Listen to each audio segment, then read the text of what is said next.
तो जैसा कि पिछले एपिसोड में हमने देखा था, जो अपना ज़ुकिंग था उसकी सेरेमनी जो थी फाइनली पूरी हो जाती है। इस दौरान इसके साथ में जो सेकंड सिस्टर थी, वो अपना अलग ही लगी हुई थी, किसी से बात कर रही थी मैसेज में, टोकन के थ्रू।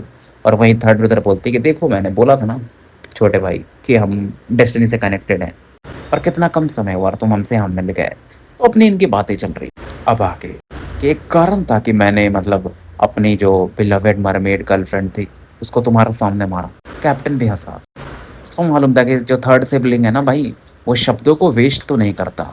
वो ज़ू किंग को अपनी तरफ खींचने को देख रहा था। और ज़ू भी वो पुराने समय याद करता है जब ये पीछा करते हुए गया था और थर्ड एल्डर ब्रदर वहाँ मिले थे, अपनी नाव से बाहर निकले थे और उस मर वुमेन को या मरमेड जो भी बोल उसको मार दिया था। और ज़ू अभी भी एक डेंजरस हो रहा है, इस बंदे से फील तो कर ही रहा। और रेस्पेक्ट भी दिखाता है इनको कि अगर थर्ड सिबलिंग से बैटल करना पड़ेगा कभी फ्यूचर में मान लो, तो ये सर्वाइव तो कर जाएगा, लेकिन फाइट जो होगा वो डेथ वाली बैटल होगी। तो और इस दौरान थर्ड सिबलिंग ने एक स्पिरिचुअल नोट देता है उसको कि गिफ्ट है मेरी तरफ से सी लिजर्ड आइलैंड पे। तुम उसमें मेरे छोटे भाई नहीं हुआ करते थे, तो मैंने थोड़ा मेस किया था तुम्हारे साथ, मतलब मस्ती मजाक किया था, इसलिए मैं तुम्हें समझ ले दे रहा हूँ। जो देखता है कि इसको फील हुआ था ना उस समय जब ये सी लिजर्ड आइलैंड से निकल रहा था तबाही वबाही मचा के, कि कोई तो और है जो इस पर लॉक भी है, और उसको पता नहीं चल पाया था कि कौन इसका पीछा कर। लेकिन डाउट हुआ था इसको थर्ड एल्डर ब्रदर में। और बड़ी बात ये कि थर्ड एल्डर ब्रदर मान गए थे वो बात, और फिलहाल इसको 5 लाख का स्पेशल नोट देते हैं। तो ये ले भी लेता है और थर्ड ब्रदर एक चैन की भी सांस लेते हैं, क्योंकि उनको मालूम था ये बंदा ना भाई, अगर जू जो है किसी से दुश्मनी रखता है तो जिंदगी भर की रखता है, तब तक नहीं चैन के सांस लेगा जब तक सामने वाला दुश्मन न मर जाए। और ये देख चुका था। इधर हमें आसमान में दिखाया जाता है जहाँ पर जो पैट्रियार्स से क्लाउड पैट्रियार्स वर्ड, वो ब्लड स्मेल्टर सर से बोलते हैं कि तुम मरना चाहते हो। जू बेसुरन उस तरफ देखता है, एक सूखा हुआ हाथ प्रकट होता है अचानक। और उस अटैक को ये जानता था क्योंकि जब ये वहां से भाग रहा था तो वही अटैक इस पर भी आया था, लेकिन उसे फिनिक्स ने ब्लॉक कर दिया था तब। लेकिन जो ब्लड स्मेल्टर थे ना, वो भी उनके जो रेशे थे ब्लडी रेड कलर के, वो उसे काउंटर कर देते जो सी ऑफ स्वॉर्ड्स आ रहे थे। और जब काउंटर करते हैं ना तो पैट्रिया स्वॉर्ड इस दौरान थोड़ा पीछे जाती है और ब्लड स्मेल्टर की जो ऑरा रहती है ना, कुछ बड़े सांपों में बदल जाती है पहले, फिर वो फिर से अपने ह्यूमन फॉर्म में ट्रांसफॉर्म हो जाते हैं और बोलते हैं फेरोडाविस्ट पैट्रियार्च क्लाउड, तुम मुझसे बस 1000 साल बड़े हो। लेकिन फिर अभी वो बोलता है पैट्रियार्च जो स्वॉर्ड थे कि तुम मारे जाओगे, तुम एक ब्रांच सेक्ट के हिस्से हो, कि मैं तुम्हें आखिरी मौका दे रहा हूँ, जो किंग को हमें सौंप दो और लाइफ लैम्प पे। और इस दौरान ये बंदा क्या करता है ना कि एक सी ऑफ ब्लड की ऑरा बना और बड़ा सा पेड़ जैसा कुछ तो दिखता है। बेसिकली वो क्लाउड्स व्हाट्सएप का टैबू ट्रेजर था, बस प्रोजेक्शन था लेकिन बहुत पावरफुल था, रियल वाला नहीं था। ब्लड स्मेल्टर हंसते हैं कि देखो हजारों साल तक मेरे सेट ने 60% दिया है जो भी हम यहाँ पर कमाते हैं, और तुम हमारे जितने भी टॉप चोजन डिसाइपल रहते या तो उन्हें हथियार लेते हो या तो फिर उन्हें मरवा देते हो अगर वो तुम्हारा सेक्ट ज्वाइन ना करे तो। हमारे पास जो भी टेक्निक्स हैं उसमें कुछ ना कुछ कमियां हैं जो कि सेक्ट से मिलती हैं, मेन सेक्ट से मतलब। और अगर कुछ हमने नया हासिल कर लिया तो वो लोग तुम लोग रहने नहीं देते। इस समय ब्लड स्मेल्टर गुस्से में थे तो पूरी चीजें बोल रहे हैं। इस दौरान अपना पैट्रियार्च क्लाउड पे बोलता है कि जब तुम पानी पी रहे हो ना, जो कुआं हमने खोदा है, इस बात पे और गुस्सा हो जाते हैं ब्लड स्मेल्टर की, कुआं तुमने खोदा है, हमारे लोग लड़ते हैं। 3000 साल पहले की घटना तुम्हें याद है फॉरबिडन जोन ज़ॉम्बी में? 2700 साल पहले की घटना वो याद है सोल स्ट्रीम वाला बैटल? 2000 साल पहले वो जो बैटल हुआ था क्लाउड पीपल से? 1700 साल पहले जो बैटल हुआ था हार्ट सोल्स से? कितने लोग शहीद हुए थे उसमें से? 7 ब्लड आइज के ही लोग शहीद हुए थे। 600 से ज्यादा बैटल लड़े हमने, तो हमें मत सिखाओ कि किसने कुआं खोदा और किसने पानी पिया है। मतलब इनका इशारा सीधा सीधा था कि कुआं हम खोदते हैं और फायदा तुम उठाते हो क्योंकि तुम मेन सेक्ट हो। और तुम्हें क्या लगता है 7 ब्लड आइज के जो लोग हैं उनका जीवन व्यर्थ है? बस हम ऐसे ही तुम्हारे लिए ये चीजें करते रहे और तुमने हमारे पे कोई उपकार नहीं किया है। जो भी किया है सेक्ट को शुरुआत में बनाने में पैसे दिए उससे कहीं हम ज़्यादा दे चुके हैं। तुम हमें सुखा चुके हो, हमारे खून को। सर ब्लड स्मेल्टर के जो शब्द थे ना, सातों पीक पर पहुंच रहे थे भाई, आसपास के लोग भी सुन रहे थे। और इस दौरान वो बंदा बोलता भी है ना पैट्रियार्च वर्ड कि हाँ अब तुम बड़े हो गए हो, बकवास करोगे, बहाने दोगे। सर ब्लड स्मेल्टर हंसते हैं कि अच्छा तो तुम सुपरवाइजरी सेक्ट हो, बड़े सेक्ट हो तो तुम ऐसा बोलो। इस दौरान पैट्रियार्च वर्ड फिर से बोलता तुम्हारा सेक्ट वर्दी नहीं है और तुम्हें पता चलेगा क्या होगा। और ब्लड स्मेल्टर इस दौरान अपने राइट हैंड को लहराते हैं। इस दौरान ना जो सी ज़ॉम्बी का एंसेस्ट्रल लैंड था ना, वहां का पोर्टल खुल जाता है। अब सोचो सी ज़ॉम्बी एंसेस्ट्रल लैंड यहाँ से कितना दूर है, लेकिन वहां से ये लैंड कनेक्ट हो जाता है। और इस समय भी ना वहां पर जो सी ज़ॉम्बी का एंसेस्ट्रल लैंड था, 7 ब्लड आइज के बहुत सारे डिसाइपल्स बोल लो या टॉप लेवल के जो इक्लेयन लोग हैं वो मौजूद थे। और उन्होंने एक बड़ा सा टेलीपोर्टेशन पोर्टल डायरेक्टली यहाँ पर कनेक्ट करके बिल्ड कर लिया था। और जहाँ पर हमें 2 स्टैचू मूव करते हुए वहाँ से इस तरफ दिखाए जाते हैं। टेलीपोर्टेशन पोर्टल इस साइड वाला यानी जहाँ पर हम ये लोग थे वो चमकने लगता है और इस समय 5 लाइटें हमें चमकते हुए दिखाई देती। इतनी ज़्यादा चमक रही थी ना उन्हें देखना मुश्किल। इस समय ना जो सी ज़ॉम्बी एंसेस्ट्रल लैंड के भी लोग थे ना वो अचंभित हो जाते उन्हें देख कर के। उन्हें विश्वास नहीं होता कि उसके अंदर में उन्हें 5 ज़ॉम्बी एंसेस्टर की स्टैचूज़ दिखाई देती और ये अलग थी। वो जो 9 स्टैचूज़ आपने पहले देखे थे ना, ये उनसे ये 5 अलग थी। बहुत पुरानी थी, बहुत एंशिएंट थे और इनमें क्रैक्स देखा जा सकते थे। और ये पाँचों स्टैचू सीधा उड़ के ना वहीं पर प्रकट होती हैं, सी ज़ॉम्बी लैंड में, इस साइड से, मतलब अपने 7 ब्लड आइज़ के साइड से। तो अब टोटल कितनी हो जाती है? देखो 9 वहाँ पर पहले से थी, 5 ये मिला के 14 हो जाती है। और ये जैसे ही वहाँ पहुँचती है ना, ये भी चमकना शुरू होती है। सातों स्टैचू के ऊपर हम ब्लडी 7 कलर्ड वॉर्टेक्स बन 7 आँखों के जैसा दिखाई देता है और एक खतरनाक लेवल की ऑरा फैलती है। और ये किसी नॉर्मल मैजिकल ट्रेजर की ऑरा नहीं थी, ये एक ऑरा थी टैबू लेवल के ट्रेजर का। और पाँचों आँखें देखो बंद थी, लेकिन उनके ऊपर में ना एक ब्रॉन्ज मिरर सा बनने लगता है जो कि 30,000 मीटर तक फैल जाता है, जिसका लेंथ बहुत तगड़ा था। मतलब अगर नॉर्थ का साइड देखा जाए ना तो एम्परर रिसीविंग प्रीफेक्चर के करीब था, साउथ 7 ब्लड आइज की तरफ, ईस्ट से फॉरबिडन लैंड की तरफ था। मतलब तगड़ा रेंज था और लोग हॉरर फील करते हैं बस ऑरा के। ऑरा थे टैबू लेवल की। मतलब 7 ब्लड आइज ने फाइनली एक टैबू लेवल का ट्रेजर बना लिया था। इवन जो भी लोग थे ना एम्परर रिसीविंग प्रीफेक्चर में यानी कि एंशिएंट मेनलैंड में, वो लोग भी ऑरा फील करके अचंभित हो जाते हैं कि हैं 7 ब्लड आइज ने फाइनली एक टैबू ट्रेजर बना लिया। सर ब्लड स्मेल्टर को मानना पड़ेगा, ऐसे बंदे को कम में आंका नहीं जा सकता। बहुत दूर तक ये आदमी सोचते हैं, खास करके वो 6 लोग जो कि जो 7 सेक्ट कोलिशन के ना पैट्रियार्च और मैट्रियार्च थे, यानी जो लेडी होती है उन्हें मैट्रियार्च बोला जाता है। एक तो यहीं पर था क्लाउड स्वॉर्ड सेक्ट वाला, वो डिवाइन विल के थ्रू बात कर रहे थे अपने से। और ये भी फील होता ना कि 7 ब्लड आइज का जो टैबू ट्रेजर है ना, वो किसी भी इंडिविजुअल को डिस्ट्रॉय कर सकता है। काफी यूनिक था अगर किसी पर ये लॉक हो गया तो। और मिरर टाइप है तो दूर से भी टारगेट कर सकता है। और उसकी 7 आंखें। सर जो ब्लड स्मेल्टर है वो वर्ल्ड रिटर्निंग के फर्स्ट स्टेज में है। टैबू ट्रेजर के थ्रू ना अगर ये चाहें तो जो 7 सेक्ट कोलिशन के प्रेसिडेंट है ना, उन्हें भी टक्कर दे सकते हैं, जो कि सेकंड स्टेज में है। तो इस समय सभी लोग शांत हो जाते हैं। देखो टोटल 136 सेक्ट मिला के 7 सेक्ट कोलिशन बना है, लेकिन उनमें से 7 ही सेक्ट हैं जो कि उस लेवल पे हैं कि उन्होंने टैबू ट्रेजर बनाया है। अब 8वां जो था वो 7 ब्लड आइज था। 7 ब्लड आइज के जो लोग थे इवन ज़ॉम्बी लैंड में अभी जो रखवाली कर रहे थे जो कि, वो लोग भी काफी खुश थे। और यहाँ पर जो थे तो वो तो थे। और जो स्वॉर्ड फैक्ट का बंदा था ना पैट्रियार्च, उसको तो अलग ही गुस्सा आ रहा था। और ब्लड स्मेल्टर कहते हैं। अब तुम्हें क्या लगता है 7 ब्लड आइज वर्दी है सुपरवाइजरी सेक्ट बनने के लिए? पैट्रियार्च क्लाउड कुछ बोलना चाहते थे, लेकिन क्या ही बोलेंगे, उन्हें समझ में नहीं आता।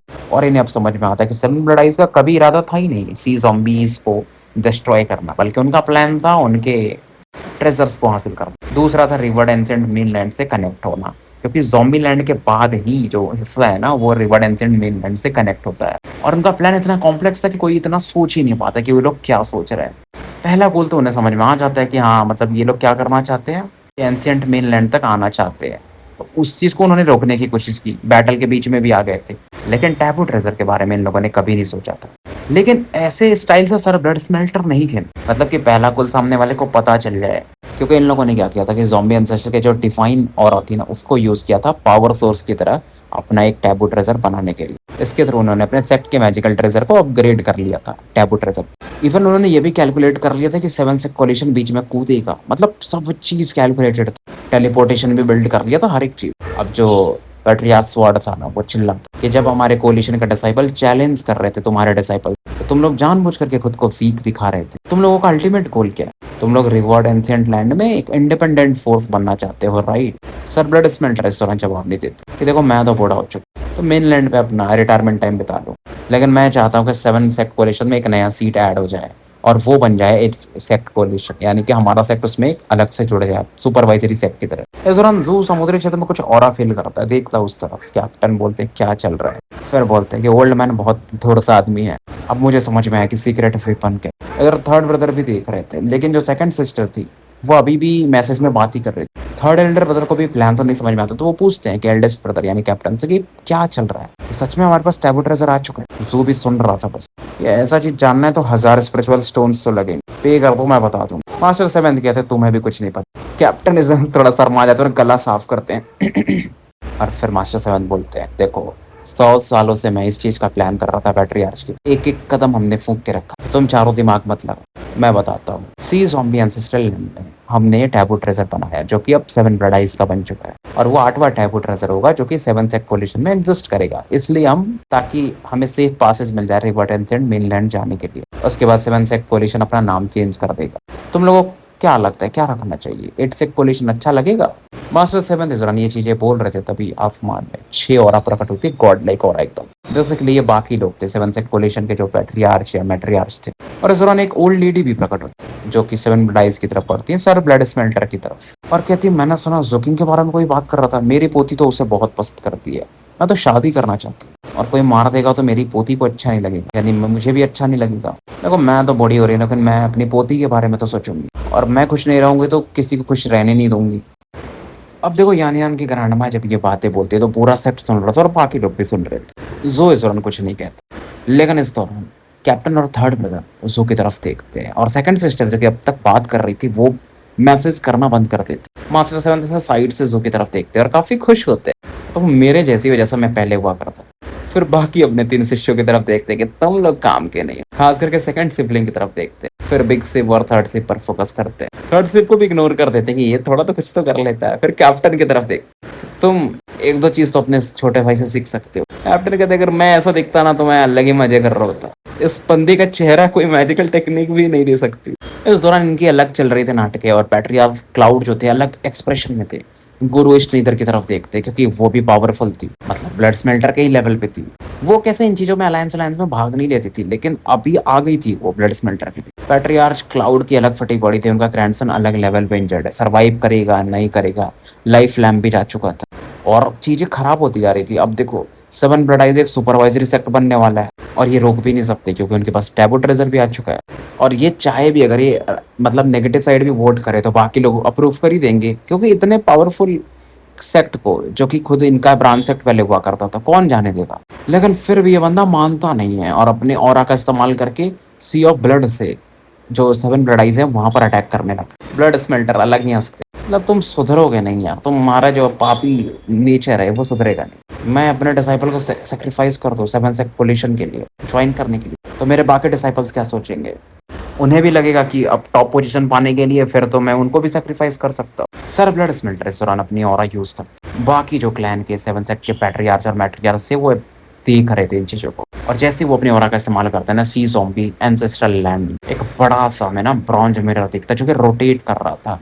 7 ब्लड आइज की तरफ ही उसका ध्यान था और वो सोरिंग क्लाउड पर यानी कि जो पैट्रियार्च क्लाउड है उन पर फोकस करता। उसका जो एक आंख था जो 7 ज़ॉम्बी एंसेस्ट्रल स्टैचूज थे उनमें से एक फोकस करता है इधर और खुलता है। ऐसे हो रहा ना कि 9 हेवंस को फ्रीज कर फोरा 7 ब्लड आइज को ऐसा घेर सी ले और मिरर में ये जो पैट्रियार्च थे स्वर्ड उनको दिखाई देता है, मतलब दिखाया जाता है जो भी। एक अलग ही ऑरा फील करता है पैट्रियार्च क्लाउड की, कोई तो ऑरा जो इस पर लॉक हो चुकी है। अब खुद सोचो ना किस लेवल पे है, फिर भी इसका दिमाग छन्ना सा जाता है। अब इसको लगता है कि ये मर भी सकता है ना, तो फिर भी अपने फुल पावर को रिलीज करता। ब्रॉन्ज मिरर से एक आवाज आती है कैपिटल पनिशमेंट और जो मिरर में ना इस बंदे की छवि बनी थी वो डिस्टॉर्ट होने लगती है, थोड़ा फटने लगती है और वो इमेज ना एक्सप्लोड कर जाती है, फिर आंख बंद हो जाती है। और जैसे ऐसा होता है ना 7 ब्लड आइज में जो ये पैट्रियार्च था ना ये खून की उल्टी करने लगता है और एक्सप्लोड कर जाता है। फिर थोड़े दूर में ये फिर से बन जाता है, लेकिन और इसकी बहुत कम हो चुकी थी, इसे विश्वास नहीं हो रहा। लेकिन मिरर से फिर एक आवाज आती है कि कैप्टन पनिशमेंट फेल हो गया है, दूसरा लेवल पे हमें जाना पड़ेगा, इनिशिएटिंग सेकंड कैपिटल पनिशमेंट। अब इस दौरान सर ब्लड स्मेल्टर दूसरा मूव करने ही वाले थे, लेकिन जो बाकी पैट्रियार्च और मैट्रियार्च थे ना वो बीच में आ जाते। जब तक आ रहे थे तब तक वो एक्टिवेट कर देते, टैबू एक्टिवेट। अब 6 आंखें जो खुली नहीं, 7वां आंख जो बंद हो चुका था, एक साथ सातों खुल जाते।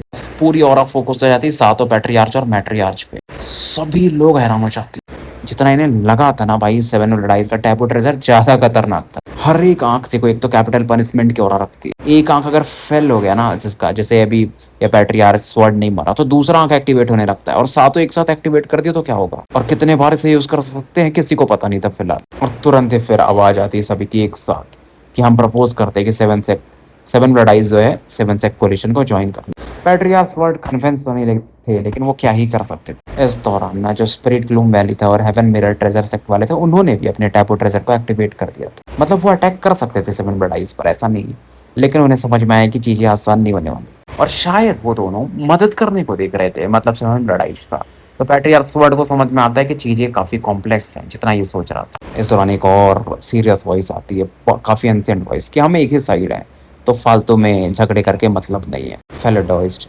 सोरिंग क्लाउड, तुम हेडक्वार्टर वापस आ जाओ और बाकी लोग भी। और फेलोडोइस्ट, ब्लड स्मेल्टर, हम आपका स्वागत करते हैं सेनेट में। 7 ब्लड आइज़ अब से कोलिशन का पार्ट बन रहा है। और ये फिर बोलते हैं कि रिवर्ड एंशिएंट लैंड में आप लोगों को एक जगह मिल जाएगी और 7 सेक्ट कोलिशन अब 8 सेक्ट कोलिशन हो जाएगा। क्या सोचते हैं आप? और स्पेस में एक चेहरा प्रकट होता है। बेसिकली ये 7 सेक्ट कोलिशन के जो प्रेसिडेंट थे ये वो थे। और इस समय सभी लोग इन्हें रेस्पेक्ट दिखाते हैं, इवन अपने भी पैट्रियार्च। ज़ू भी सौरा को फील करके हैरान। कैप्टन इस दौरान बोलता है, मास्टर 7 बताते हैं कि ये जो बंदा है ना, ये वॉइड रिटर्निंग के सेकंड स्टेज में। और ज़ू को भी फील होता है कि इसको भी इस लेवल पे जाना है कम से कम। सर ब्लड स्मेल्टर इस एग्रीमेंट को मान ले, फिर वो चेहरा गायब हो जाता। और बाकी भी जो पैट्रियार्च और मैट्रियार्च थे, ब्लड स्मेल्टर की तरफ एक रेस्पेक्ट दिखाते हैं और वो भी दिखाते हैं, गुरु ईश्नीदर की तरफ भी दिखाते हैं और फिर जाने लगते हैं। उनमें से एक वुमन थी जो कि डार्क सेरेनिटी सेक्ट की मैट्रियार्च थी। उसका चेहरा नहीं दिखता है। वो स्माइल करती है जब 7th पीक की तरफ देखती है और फिर चली जाती है। अब जो मैट्रियार्च और पैट्रियार्च थे ना, स्पिरिट ग्लूम वैली और हेवन मिरर ट्रेजर सेक्ट के, वो नहीं जाते। वो जो लेडी थी एक दूसरी वाली, मतलब स्पिरिट ग्लूम वाली, काफ़ी सुंदर थी और जो ठीक-ठाक थी, मतलब ऐसा बोल सकते हो। और जो दूसरे वाले पैट्रियार्च थे वो बड़ी दाढ़ी वाले। ब्लड स्मेल्टर और गुरु ईश्नीदर की तरफ देखकर स्माइल कर, क्योंकि इनका इनके साथ अच्छा रिलेशन था और वो काफ़ी खुश होते हैं कि welcome to the coalition blood smelter, old power. Blood smelter भी हंसता है और ईश्नीदर भी एक स्माइल देती है और फाइनली ये लोग भी निकल गए। तो चीज़ें काफ़ी बदल चुकी थी। अब ये लोग रिवर्ड एंशिएंट लैंड की तरफ बढ़ने वाले थे। मास्टर 7 ने नया अपना डिसाइपल भी ले लिया था और 7 ब्लड आइज़ अब सुपरवाइजरी सेक्ट बन चुका। इस दौरान चीज़ें निकलती हैं और कुछ दिन निकल जाते हैं। ज़ू किंग जो था 4th हाइनेस बन चुका था 7th पीक का। सेक्ट से सेकंड लाइफ लैम्प के बारे में कुछ सवाल भी नहीं पूछते। 3 दिन के बाद जो था एक डेलीगेशन जाने वाला था। ब्लड स्मेल्टर और मास्टर 7 जाने वाले थे 7 सेक्ट कोलिशन रिवर्ड मेनलैंड में बाकी चीज़ें देखने के लिए। तब तक इधर से चीज़ें मूव होना भी शुरू करेंगी। सामान भी ले जाना, सेक्ट को भी पूरा उठा के ले जाना है। और डेलीगेशन का पार्ट अपना ज़ू भी होने वाला था। इतने सपने तो ज़ू देखता नहीं था। उसकी कुछ ही ख्वाहिशें थी, जैसे कि मम्मी-पापा को देखना, इन चीज़ें और एक खुशी जीवन। लेकिन मम्मी-पापा का चेहरा तो इसे याद भी नहीं था अच्छे से, क्योंकि समय के साथ निकल चुके थे। एक भाई भी था इसका जो इसको सपने में आता था और ये देखता था सपने में कि वो खेल रहे हैं, बड़े हो रहे हैं, स्कूल साथ में जा रहे हैं। लेकिन सपने में देखता है ना, इसका भाई का चेहरा भी 2 भागों में ऐसा बँट जाता है। उसके अंदर एक दूसरा चेहरा दिखता है, एक कोल्ड चेहरा, काफ़ी एविल आँखें। तो फिलहाल स्टोरी हम यहीं समाप्त करते हैं और मिलते हैं फिर कल एक सुबह नए वीडियो के साथ। तब तक के लिए मैं आपका साथी एन अल्केमिस्ट AKA मुसाफिर विदा लेता हूँ।